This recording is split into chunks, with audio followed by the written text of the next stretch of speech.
Pete Bouchard is joining us right now. Pete, I give you some props because as soon as I saw the clouds on the 10-day forecast earlier this week, I thought to myself, man, we're going to lose another good weekend here. But it sounds like you're saying not so fast. Not so fast. Don't even think that tomorrow's a washout. I think tomorrow's a pretty decent day, in fact, just a thunder threat in the afternoon. And that's more like a summer day overall. 71 in Boston for a high temperature today. 83 in Norwood. We made it to 77 in Worcester, 80 in Fitchburg. Upper 70s through the Merrimack Valley. Cooler on Cape Cod, but not too bad. Provincetown 67. Nantucket only 59 degrees. So on the Cape and the islands, clouds and fog on Saturday, maybe some breaks of sun on Sunday. Mostly a dry weekend on Cape Cod because of the fog kind of negating any thunder threat. Boston now 67 degrees. Last hour at 59. The wind just shifted around from the east and southeast to the southwest. Great night at Fenway Park. Now, again, not washed out. Rain timing is the hit or miss variety is what we're seeing this weekend. Unsettled into next week. We're not holding back this weather system forever.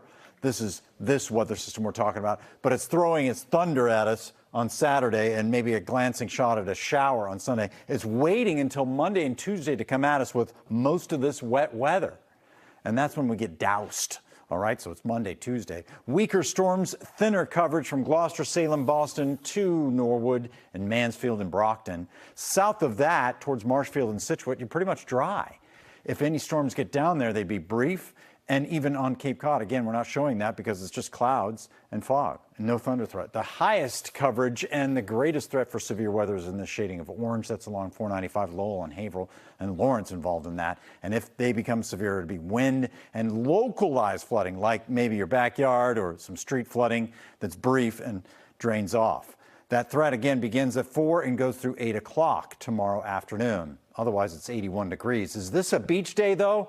Maybe the beaches surrounding Boston from Revere Beach to Wollaston, yeah, okay. But on the South Shore, it's the fog, and on Cape Ann, it's the fog. The seacoast, the same, and down through Cape Cod as well. So it's not an awesome beach day. If you want to force the issue, I guess you could sit in the fog. And then Sunday, 66. This day is a little weird. It's cloudy and maybe a few rays of sun, but what we're seeing are the temperatures collapsing in the afternoon. So yes, a high in the 60s, but then we'll go back into the 50s later in the day. So the Red Sox game could get a thunderstorm in late innings, about 80 degrees and 63 on Sunday, with those temperatures dropping into the 50s. A little bit of a chill. You'll need the sweatshirt. Okay, so there are the thunderstorms that pop up later in the afternoon Saturday. And even Saturday night, we have a chance at a couple of storms as well. And then Sunday, we're looking for the rain. But here it is, 6 to 7 o'clock it sets in. So again, that day is mostly dry too.